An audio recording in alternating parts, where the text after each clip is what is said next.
So why wasn't Event Horizon a success rather than a flop for director Paul W.S. Anderson?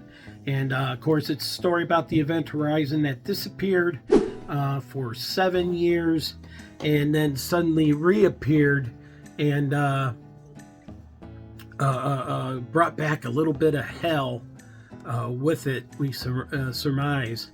And well, it had an all-star cast: Lawrence Fishburne, Sam Neill, let's see, Kathleen Quinlan, Richard T. Jones. I'm sure I'm leaving people out. Jolie Richardson, and among others.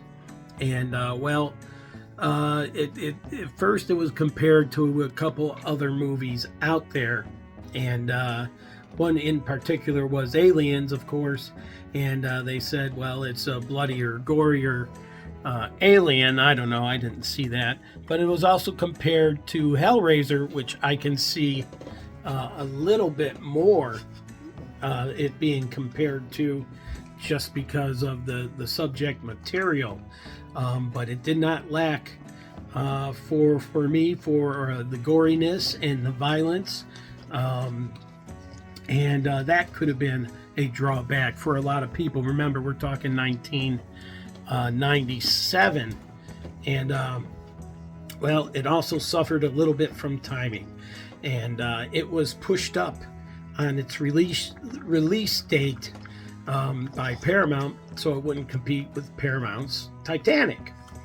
And so in essence, it suffered by being put in with Men in Black and Where Are You Going, and Jurassic Park, Jurassic World, which is funny because, you know, Sam Neill was in the original Jurassic Park. Probably wasn't funny because, you know, it affected how Event Horizon performed. And in the end, Event Horizon made 60 million, and, or I'm sorry, scratch that. It cost 60 million to make, that's you know, estimated, and only brought in 42 million internationally. So obviously a clear failure if you you know, if you look at it clearly by the box numbers. But you can't do that with this film because shortly thereafter the DV sales took off.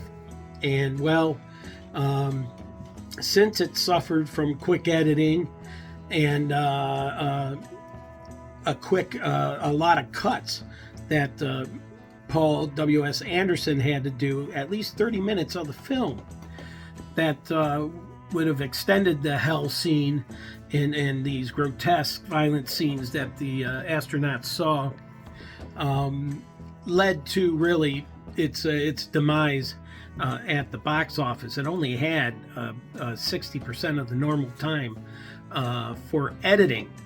So everything was rushed, a bad time slot. But as I said, it started to do good in DVD sales. So they went to Paul W.S. Anderson and said, hey, put the deleted scenes back in. And unfortunately for us, because I would have loved to see the extended version or the extended cut that is so popular today, they can't find any of the 30 minutes, supposedly. Who knows? Maybe somebody has it somewhere.